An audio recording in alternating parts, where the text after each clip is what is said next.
A gente tem falado, irmãos, sobre coisas que nós cremos. Tem alguns assuntos que ainda vou chegar neles, que vão talvez ser mais polêmicos, né, futuramente, mas minha experiência como pastor é que a gente passa muitos anos numa igreja e de tempos em tempos essas coisas precisam ser renovadas, vamos dizer assim, relembradas, não é? Que a gente vai perdendo algumas coisas, novos vão entrando, apesar de que os novos a gente costuma preparar um pouco mais, mas alguns que já estão velhos não tiveram essas coisas, então a gente precisa ir comentando. Já falamos sobre Deus, esse, se não me engano, é o 5º sermão, não é? Nós já tratamos sobre a grandiosidade de Deus, o Pai, falamos sobre essa ideia, agora eu quero pensar um pouquinho sobre Jesus. Hoje eu quero falar sobre Cristo encarnado e crucificado. Essa parte da história é importante. Eu quero te convidar para ler comigo, peço que coloquem na tela, João capítulo 1, versículo 14. Nós vamos ler 2 textos bíblicos hoje, João capítulo 1 e depois Filipenses capítulo 2. Mas nesse momento vamos ler só o 14, depois a gente faz a leitura dos versos que forem surgindo e que forem necessários. Né? Janaína vai se colocar postos ali para fazer isso para a gente, tá certo? Então vamos ler juntos? E o Verbo se fez carne e habitou entre nós, e vimos a sua glória como a glória do unigênito do Pai, cheio de graça e de verdade. Novamente.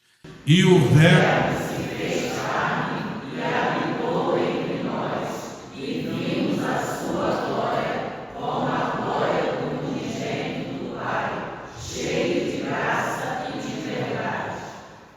Obrigado, meu irmão. Vamos orar. Nosso Pai, te agradecemos pela leitura da palavra, ainda faremos mais leituras nesse momento de reflexão, mas pedimos ao Senhor, por favor, que fale ao nosso coração. A gente precisa ouvir o Senhor, a gente precisa te conhecer mais e melhor. E não tem como que a gente conheça o Senhor, senão por meio da palavra do Senhor.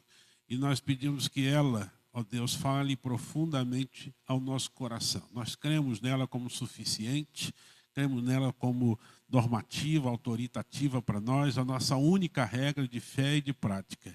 E por isso nós clamamos que por meio dela e do teu Espírito que está aqui, fala o nosso coração nesta noite e nos ensina a descobrir essas verdades e a aplicar essas verdades ao nosso coração, à nossa vida. Abençoa cada um de nós com o poder do teu Espírito, em nome de Jesus. Amém. Muito bem, meus irmãos. Eu já falei para trás sobre a nossa dura realidade da condição que a gente tem, né? Nossa condição bem ruim. A gente foi criado à imagem e semelhança de Deus, mas caímos, não é?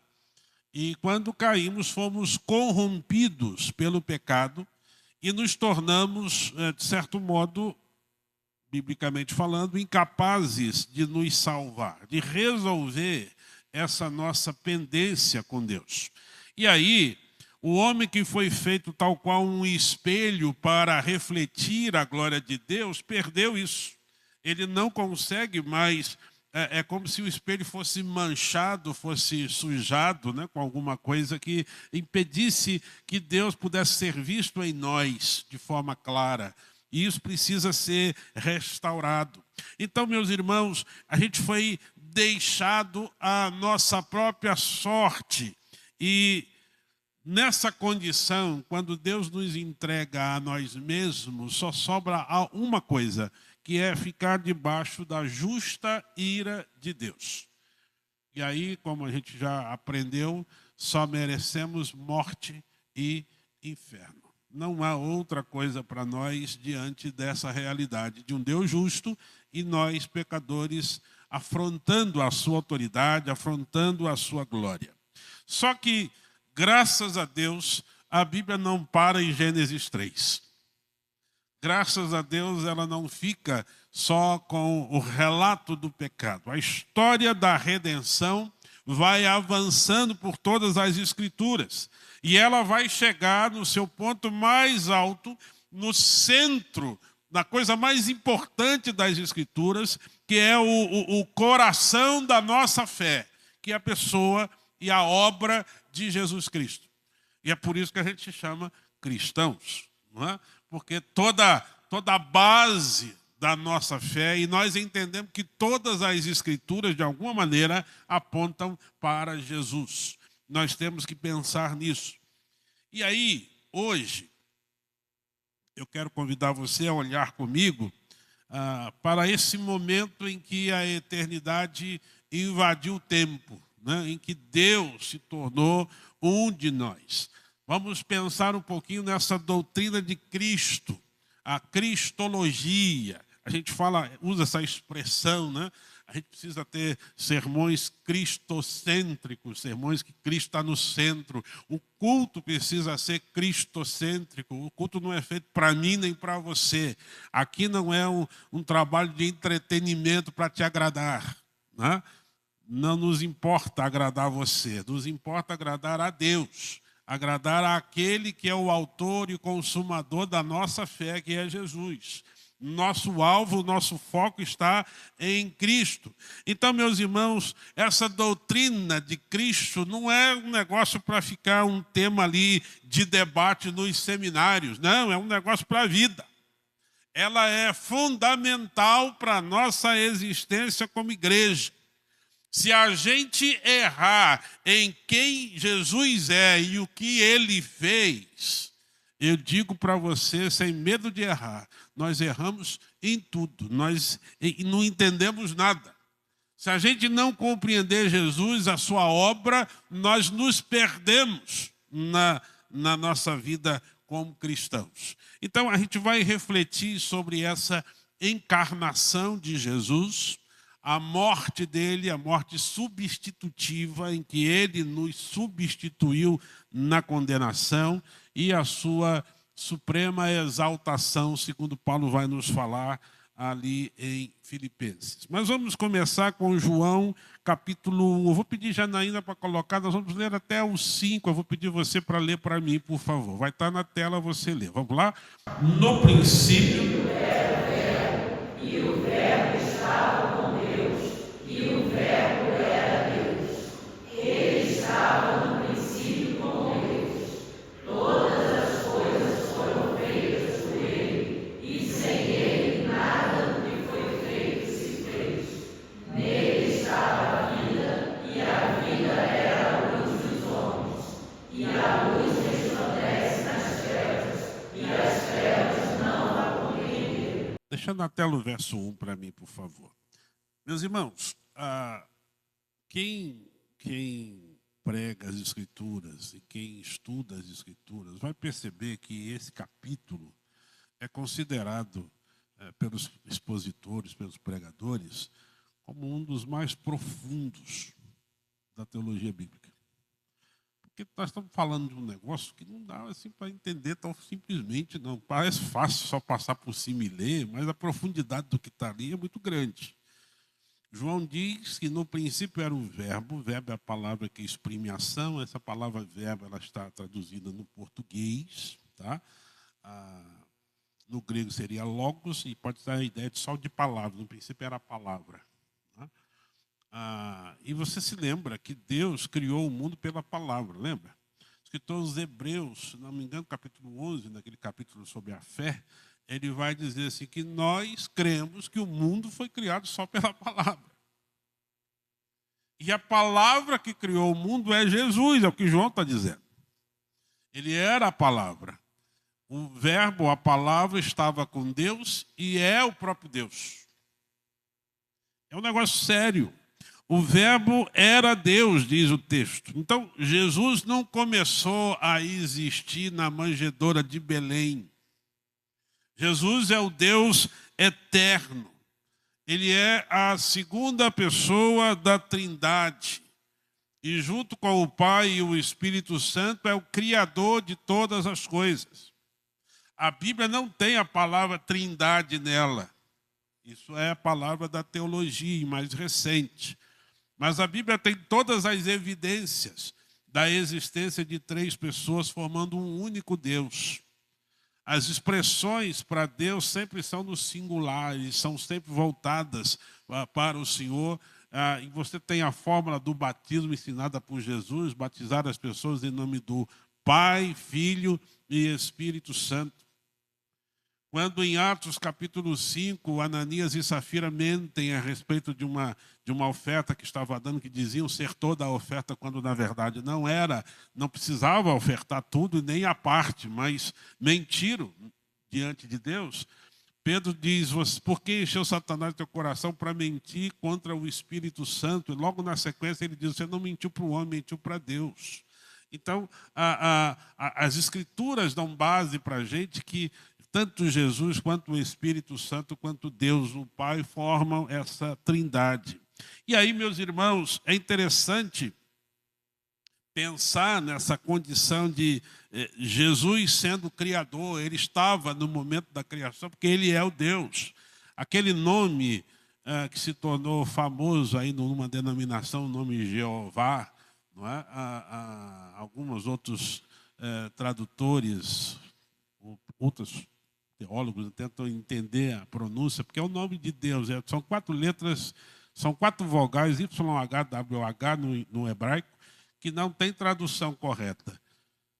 E aí alguns traduzem Jeová, outros Yahvé, outros Yahweh e assim por diante, e outros Javé, vai depender da situação. Mas isso seria o nome pessoal de Deus. E quando Deus dá esse nome na revelação ali para Moisés, a partir daquele encontro dele com Deus, o Eu Sou, né? Deus deixa claro, aquele nome está incluso as 3 pessoas.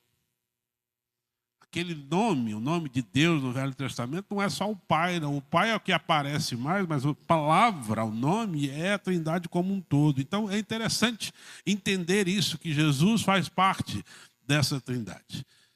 Ele é uma pessoa distinta do Pai e do Espírito, mas ele faz parte do conjunto Deus. Eu confesso para você que é muito difícil explicar a Trindade de Deus, a gente já tratou disso em algum momento, né? A melhor figura para mim que parece um pouco é o triângulo, né? Porque ele tem 3 lados para formar uma figura. E se você tirar um dos lados, a figura não se forma. Então você tem 3 lados distintos, formando uma só figura geométrica. Nesse caso, essa é a ideia que a gente pode ter sobre Deus. Mas dá uma lidinha no versículo 14, olha o que ele diz. Versículo 14, vamos lá? E o Verbo se fez carne e habitou entre nós, e vimos a sua glória, como a glória do unigênito do Pai, cheio de graça e de verdade. Meus irmãos, esse é o maior milagre de toda a história. O Deus soberano, Criador de todas as coisas, se fez carne e habitou entre nós. A palavra no original aqui significa armou a tenda entre nós. O Deus infinito, o Deus que é maior do que o universo, porque criou esse universo, conseguiu se limitar dentro de uma virgem, que é Maria. Meus irmãos, Jesus assumiu a nossa humanidade e ele se tornou, nessa condição, 100% Deus e 100% homem, sem misturas e sem confusão das duas naturezas, divina e humana. A Bíblia vai revelar que Jesus sentiu fome, sentiu sede, sentiu cansaço.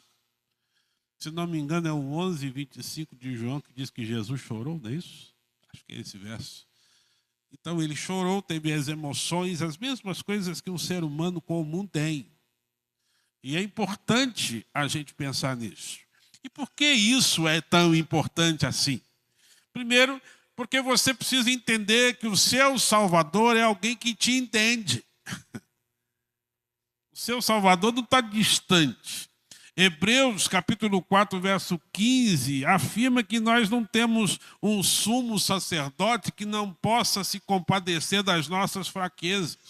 Então, quando a gente está exausto, quando a gente se sente traído, quando a gente está chorando, por exemplo, a morte de uma pessoa que a gente ama, você não está orando para um Deus que desconhece a dor que você sente. Pelo contrário, a Bíblia vai nos mostrar que Jesus experimentou a vida neste mundo caído, embora ele não tenha nascido pecador. Então, ele sabe perfeitamente, exatamente, o que você passa em todos os momentos da sua vida. Outra coisa para você pensar é que você precisa valorizar o corpo que você tem. O fato de Deus ter assumido um corpo humano físico mostra para a gente, ao contrário de alguns ramos da filosofia, que a matéria não é necessariamente má. O problema não é a matéria, o problema é o pecado. É o pecado que existe em nós. Então, meus irmãos, o seu corpo importa para Deus. E se você entender isso, você vai entender o que Paulo quis dizer lá em Romanos capítulo 12, versículo 1. Coloca para a gente aí, por favor. Oro-vos, pois, irmãos, com paixão de Deus, que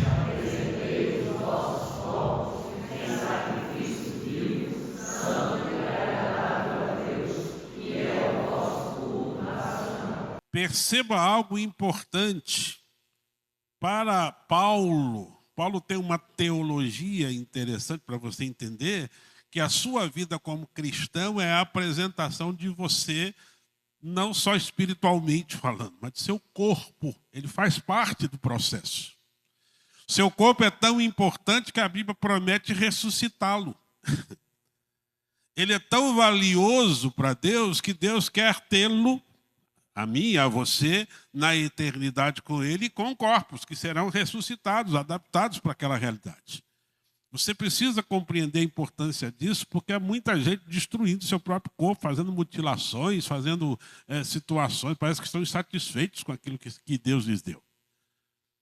Quando a Bíblia nos convida a entender que o Deus soberano tomou forma humana, ele assumiu um corpo. E que isso nos mostra esse valor que a gente precisa dar. Isso muda como a gente lida com a nossa saúde, com a nossa pureza, né, espiritual, que também se reflete no corpo, com o nosso trabalho manual, com a forma como a gente mexe com a vida. Mais do que isso, a Bíblia vai dizer que o nosso corpo é templo do Espírito e que foi criado para glorificar a Deus. Você entender a importância disso tudo? Então, Paulo vai dizer, quando você vai cultuar a Deus, você apresenta o seu corpo em sacrifício vivo, porque você não vai se matar para se oferecer a Deus, né? Cristo já fez o serviço, ele já morreu na cruz no seu lugar para que você não precise morrer. Só que você oferece o que tem. Saiu a ovelha, entrou você. Lembra que matava-se a ovelhinha para oferecer para Deus? O sangue de Jesus já resolveu a questão, então o seu não precisa derramado, mas o seu corpo é apresentado ao Senhor e você então glorifica ao Senhor por meio do que você é, no inteiro, não só espírito, mas também em corpo. Isso é importante ser entendido. Meus irmãos, como o Senhor nos amou, como o Senhor tem cuidado da gente, se tornando um de nós, nos dando esse exemplo. Mas veja outra questão importante em Filipenses, agora no capítulo 2. Eu vou te convidar para ler dos versículos 5 até o 8. Filipenses 2, de 5 a 8. Nós temos um cordeiro substituto, que foi para a cruz fazer o sacrifício perfeito por nós. Vamos ler juntos? De sorte que haja em vós o mesmo sentimento que houve também em Cristo Jesus. Não teve por usurpação ser igual a Deus, mas fez a si mesmo de nenhuma reputação, tomando a forma de servo, fazendo-se semelhante aos homens. E achado na forma de homem, humilhou-se a si mesmo, sendo obediente até a morte e morte de cruz. Pode deixar nesse verso aí. Meus irmãos, Por que o Verbo precisou se fazer carne, como disse João? A resposta está aí nesse verso. Paulo diz que Cristo, achado na forma de homem, humilhou-se a si mesmo, sendo obediente até a morte e morte de cruz. Então, a encarnação de Jesus foi o caminho para a sua crucificação. Entendo o que eu vou lhe dizer. Jesus nasceu para morrer. O plano é este, desde o início. Na cruz, ocorreu o que a teologia vai chamar de substituição penal. Estamos diante de um juiz, que é Deus. Alguém tem que pagar pelo pecado, nesse caso é você. Não é? Você errou, você que paga, que a Bíblia diz que cada um prestará contas de si mesmo diante de Deus. A alma que pecar, essa morrerá. Então a gente tem que se apresentar diante do Senhor. Mas a gente precisa entender que Deus é amor, mas Ele é também perfeitamente justo. Então a justiça de Deus exigia que o pecado fosse punido com a morte. Ele nos ama, mas você está em completa desobediência, em completo contraste com a vontade do Senhor. E isso causa com que você se torne merecedor da morte. Então, na cruz, Jesus assumiu a nossa condenação. Ele assumiu o nosso lugar. Veja, às vezes eu ouço isso em alguns lugares, até em alguns escritos, de pessoas tentando fazer de Jesus um mártir político. Alguém revolucionário que foi morto pelas mãos do governo, né, que só foi lá para fazer oposição e cuidava dos pobres e que isso, que aquilo, porque eram questões políticas. Não! Ele não morreu como mártir político. Ele não morreu como algumas pessoas da história, como um bom exemplo de alguém que ama as pessoas e que então morre por isso. Não! Ele foi para a cruz para receber o cálice da ira do Pai que estava preparado para mim e para você. Essa é a questão. Deus está irado com o pecador. A Bíblia vai dizer isso em João capítulo 3. O próprio João Batista dizendo, olha, quem crê no Filho tem a vida.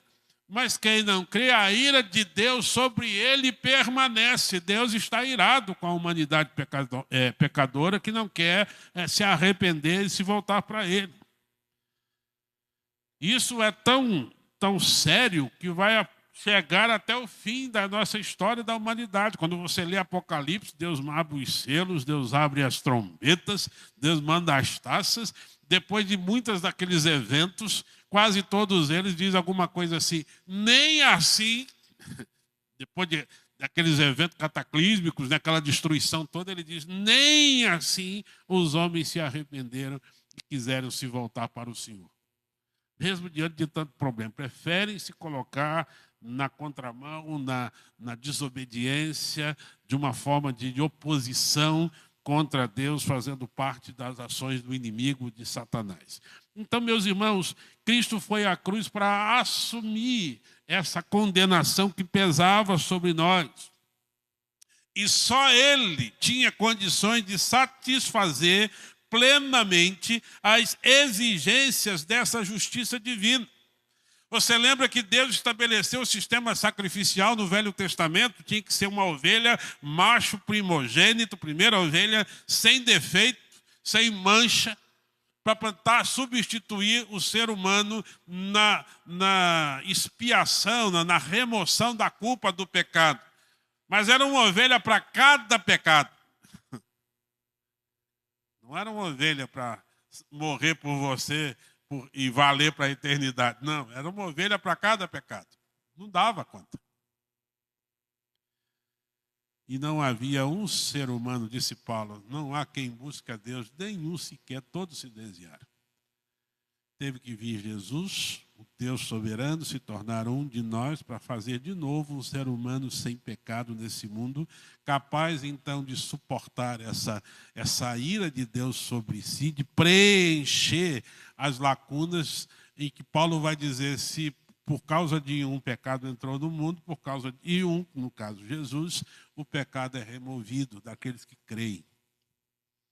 Então, meus irmãos, toda a dívida dos nossos pecados foi colocada sobre a conta de Jesus Cristo. A obediência perfeita de Jesus foi colocada na nossa conta. Ele faz a substituição. Nós só tínhamos culpa e merecedores de condenação. Ele assume, então, a culpa e a condenação sobre si, para que não sobre ira de Deus para nós. Toda a ira de Deus contra você foi lançada sobre Jesus na cruz do Calvário. Então, meus irmãos, presta atenção. A cruz não é um símbolozinho para você pendurar no pescoço. É muito mais do que isso. É muito mais do que isso, porque ela muda a nossa realidade. Meus irmãos, Romanos 8:1 diz para a gente do fim da condenação. Coloca aí para a gente ler de novo, vamos lá? Portanto, agora nenhuma condenação há para os que estão em Cristo Jesus, que não andam segundo a carne, mas segundo o Espírito. Para quem está em Cristo, se você está em Jesus, já é um salvo por Jesus, eu vou te dizer isso: Deus não está mais irado com você. Para você está resolvida a questão.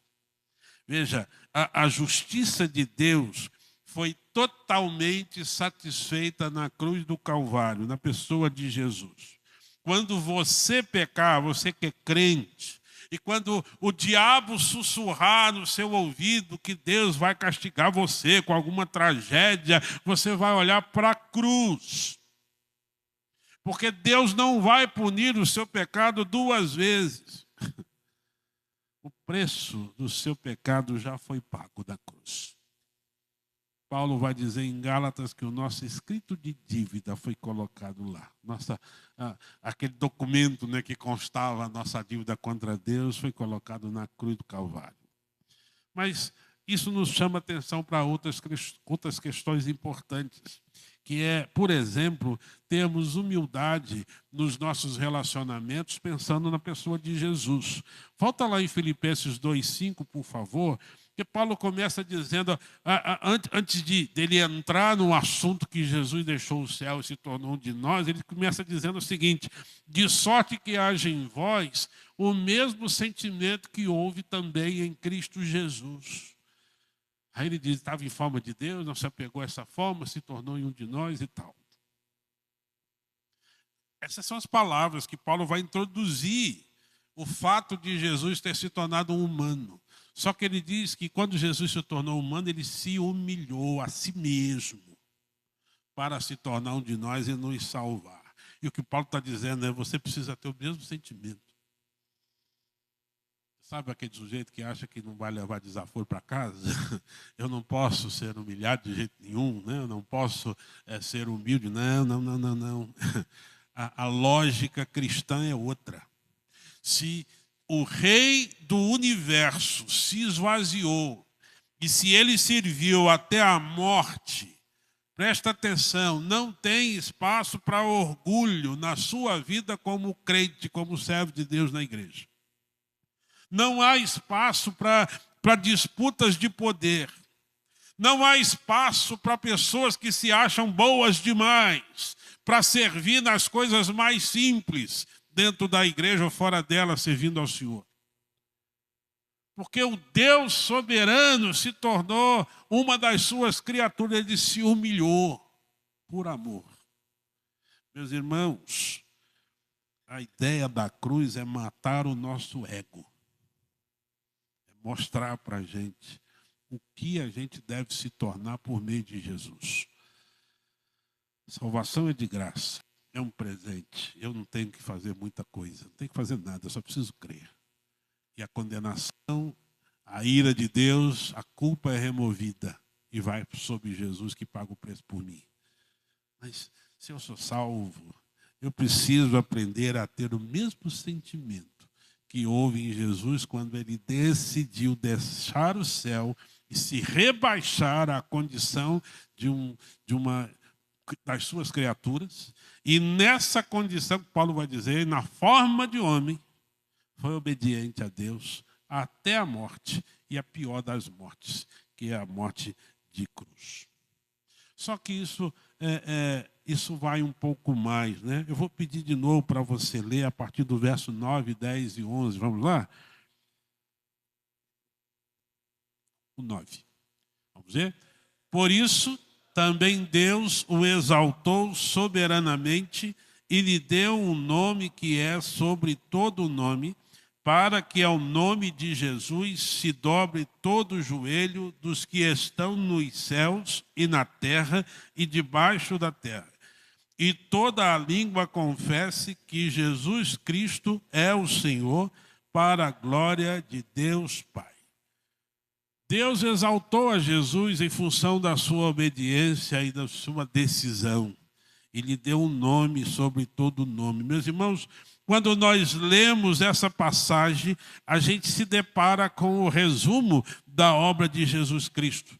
Ele deixa os céus, ele não se apega à sua condição de Deus, à sua glória, mas assume uma forma humilhante, que é se tornar um de nós, não é? Assume a nossa condição humana, ele vem para a terra, na terra Jesus faz e fez o que a maioria de nós não faz, que é ser obediente a Deus em todo o tempo. E ele foi obediente a Deus e isso lhe custou a vida, ele foi à morte na cruz.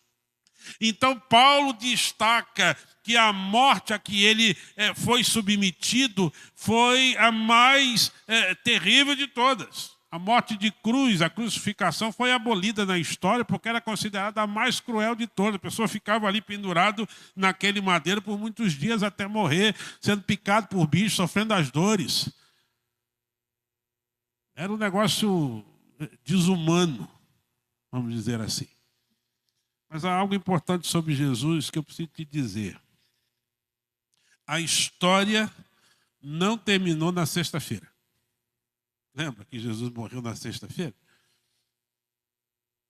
A história não parou na sexta-feira. A Bíblia vai dizer que o túmulo está vazio. E Paulo declara então, por isso Deus também o exaltou soberanamente e lhe deu um nome que é sobre todo nome. Porque Jesus desceu à mais profunda humilhação. O Pai o elevou à mais alta glória. Por isso o nome sobre todo nome. O que Paulo nos ensina, meus irmãos, é que hoje Jesus Cristo não é mais o carpinteiro sofredor. Ele é o Senhor ressurreto. Ele é o Senhor entronizado à direita de Deus.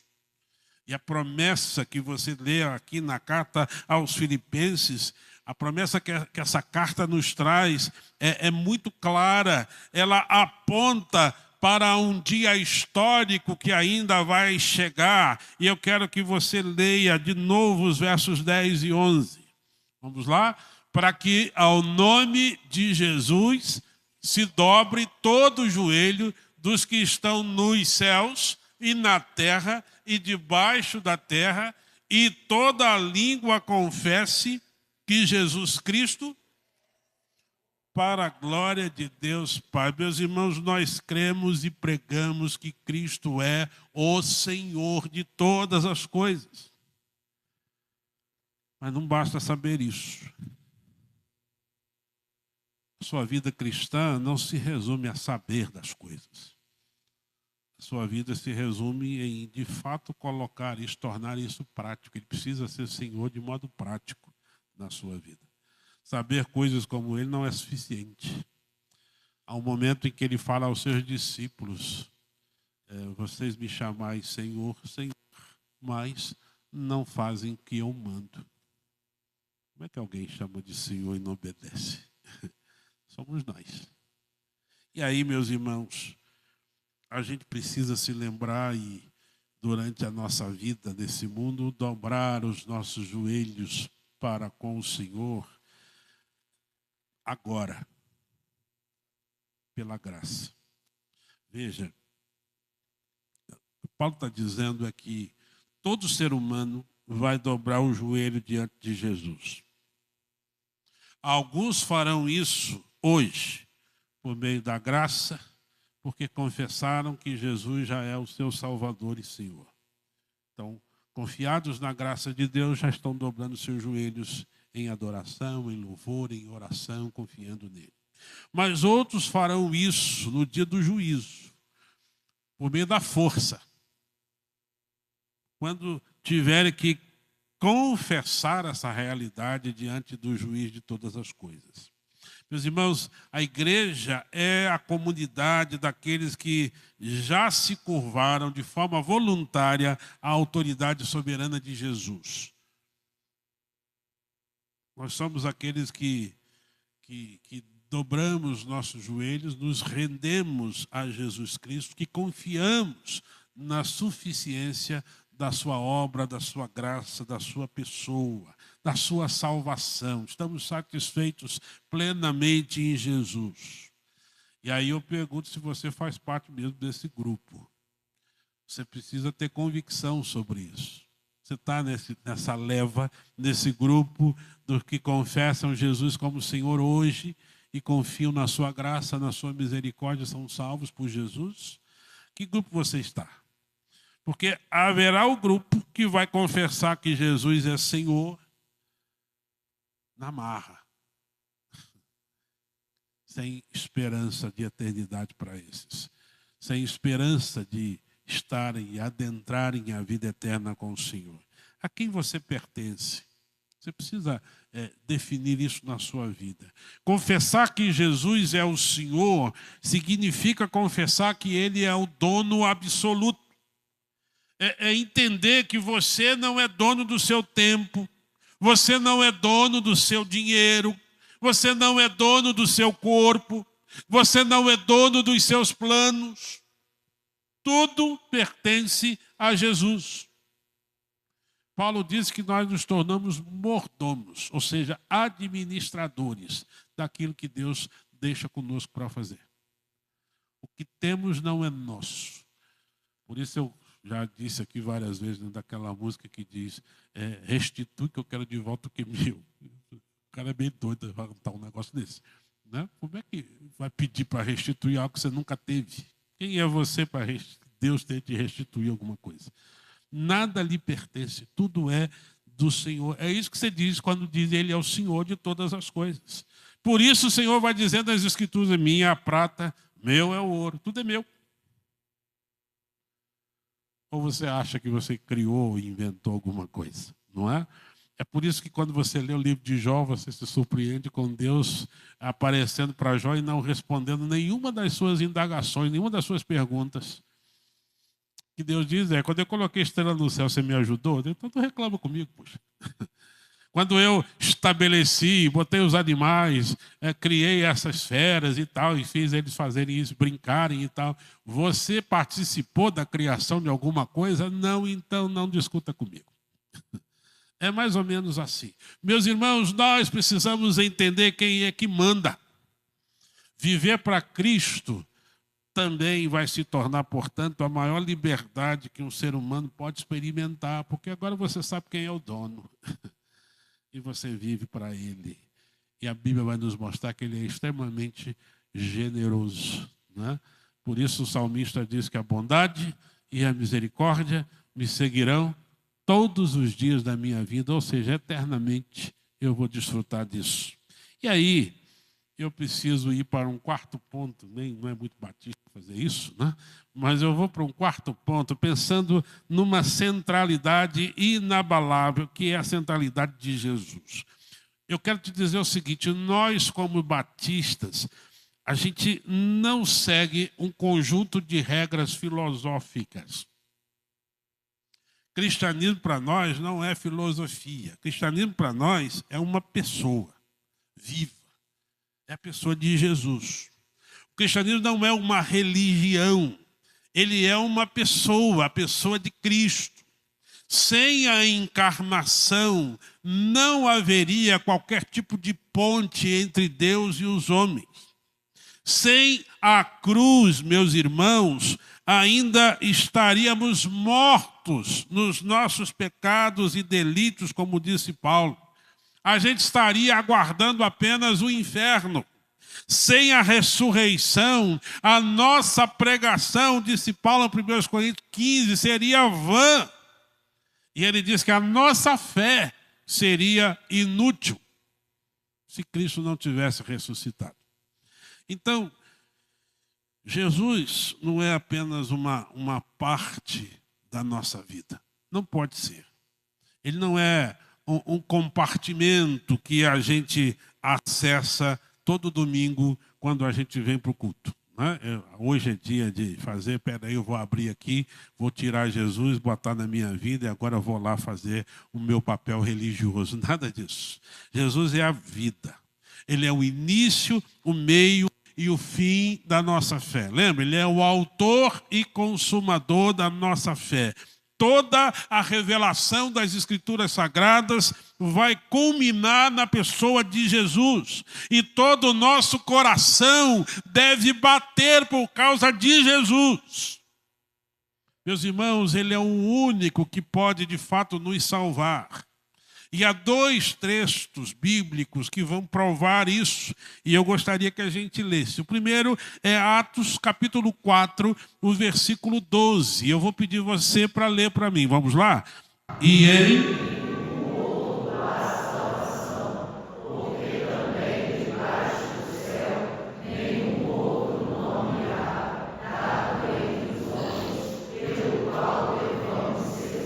Presta atenção na frase, nenhum outro nome há. Não existe outro nome que tenha sido dado entre os homens, pelo qual, por meio dessa pessoa, a gente possa ser salvo. Paulo está falando, aliás, os apóstolos estão falando de Jesus. Só para você pegar o contexto, ler os versos anteriores, os 2 versos anteriores, e você vai entender rapidamente que é a pessoa de Jesus. Não há salvação em outro lugar, em outra pessoa. Não adianta inventar nomes. Não adianta inventar situações. Ninguém nessa igreja te salva. Nenhum pastor, nenhum pregador, por mais famoso que seja, nenhuma pessoa, por mais rica que tenha de recursos financeiros, ninguém consegue resolver a questão da salvação. Não existe nome de nenhuma pessoa, personagem bíblica ou da história que possa causar a nossa salvação. Apenas Jesus. Só existe um. Só o nome de Jesus. E Paulo vai dizer a mesma coisa de forma diferente, dizendo só tem um mediador entre Deus e os homens. Está lá em 1 Timóteo capítulo 2. Eu vou pedir para vocês lerem os versículos 5 e o 6. 1 Timóteo 2, 5 e 6. Vamos lá? Há um só Deus.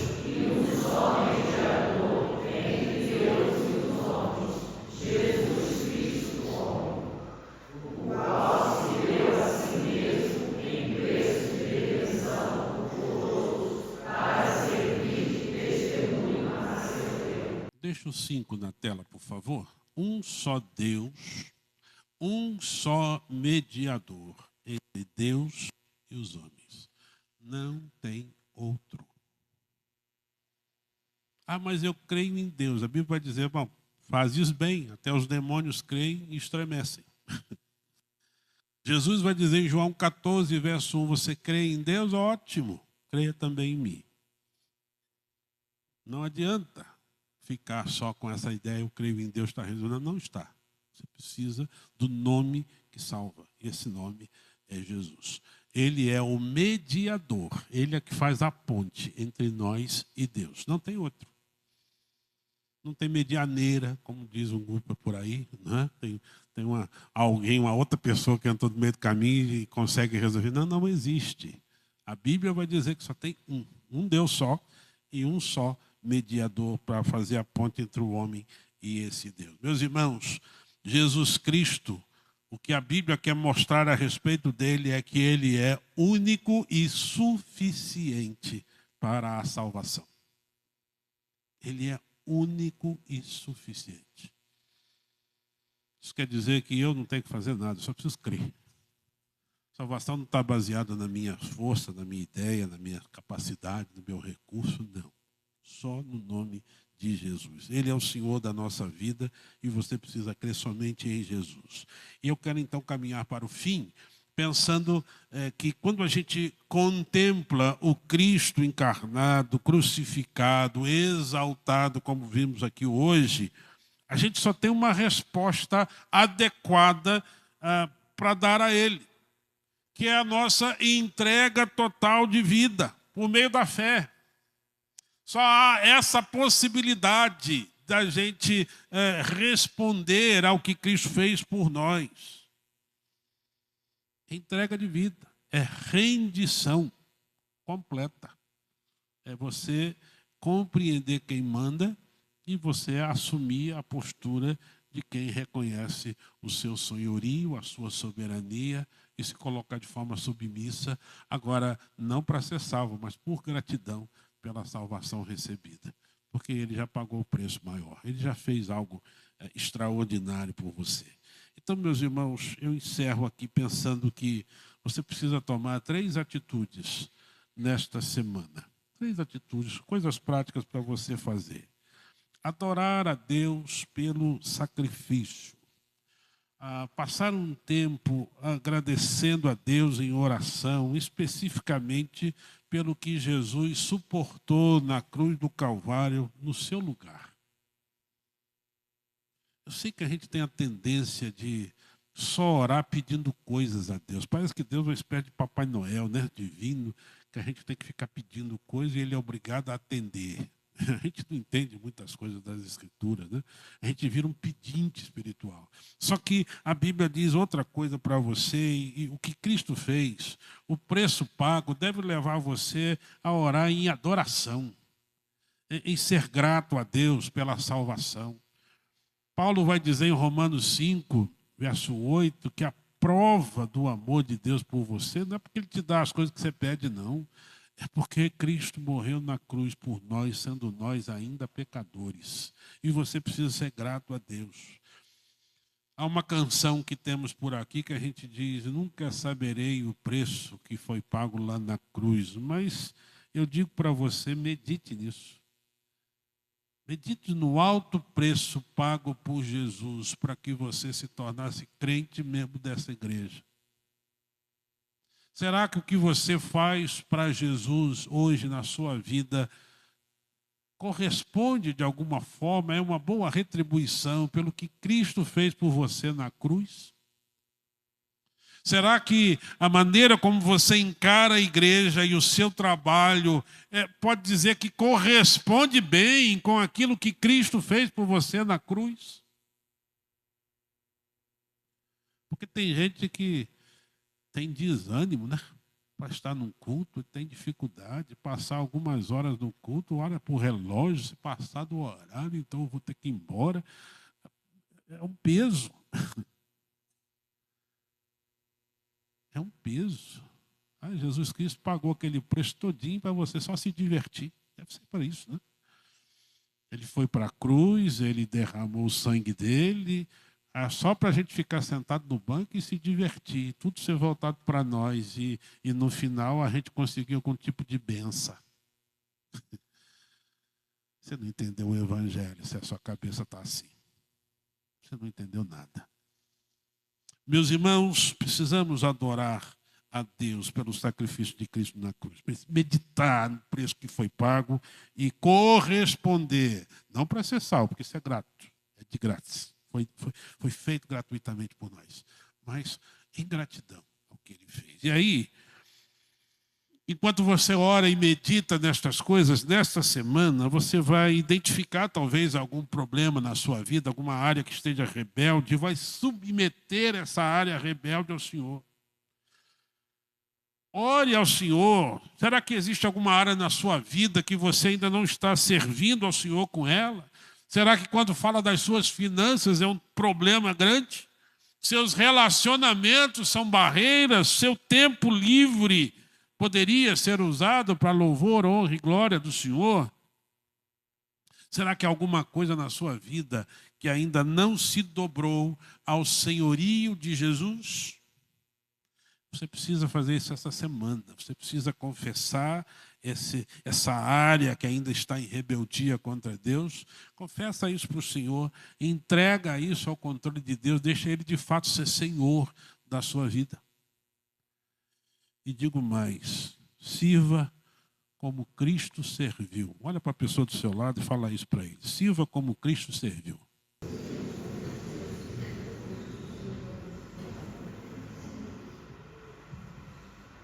Vou mandar você dizer, eu não vou mandar, não. Eu vou falar assim, se vira. Se vira. Sirva como Cristo serviu. Escolha de uma forma prática e anônima, ninguém precisa saber, servir alguém da sua família, alguém da igreja, durante essa semana. Alguém que você vê que precisa ouvir o Evangelho. Sirva alguém, não precisa contar para ninguém, é servir como Jesus serviu. Imite a humildade daquele que era o Deus soberano, que abriu mão da sua glória, se tornou um de nós. Enquanto viveu entre nós, você lembra? Ele lavou os pés dos discípulos.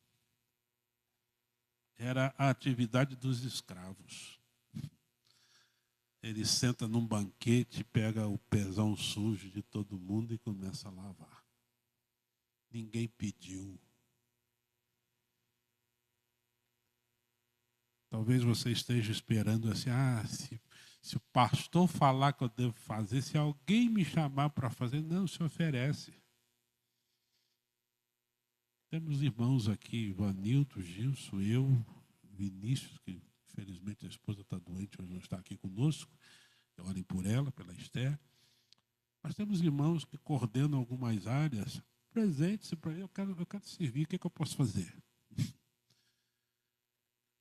Aqui não é para você ter ostentação de ser o pastor, o tocador, o cantor, o fulano de tal que faz. Não, nós estamos servindo o Senhor com gratidão no coração, nos oferecendo para fazer. E quanto mais tiver, melhor.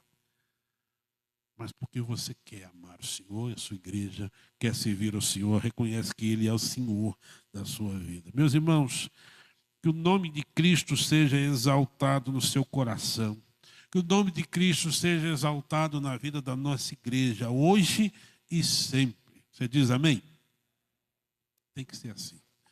E se você está aqui e ainda não tem Jesus no seu coração, você precisa disso. A palavra de Deus vai dizer apenas, creia no Senhor Jesus e será salvo. É só crer. Crê na morte, no seu lugar, crê na sua ressurreição. Confie unicamente nele, em mais ninguém, em nenhum outro recurso, nem na sua capacidade, nem nos seus recursos. Só confie em Jesus, que a morte e a ressurreição é suficiente para pagar o preço do seu pecado. Todos os pecados, os que você já cometeu, os que você vai cometer, tudo pago por Jesus na cruz. Por isso Romanos 8 diz, não há condenação para quem está em Cristo Jesus. Acredite, e se você crer, o Senhor fará morada na sua vida, te dará de graça a vida eterna, o perdão dos pecados, e você poderá servir ao Senhor com alegria no seu coração. Feche os seus olhos, vamos orar.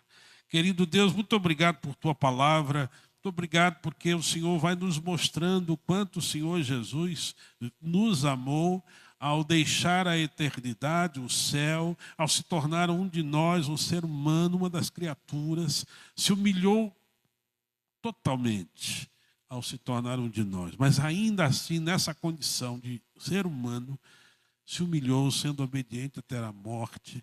Ó Deus, fazendo coisas que muitos de nós talvez não gostaríamos de fazer, mas Ele fez para nos dar o exemplo, para nos ensinar que mais importante é servir.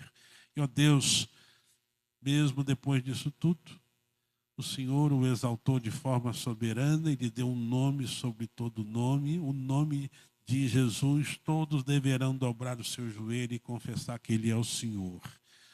Mas, ó Deus, a gente pode fazer isso agora, pela graça.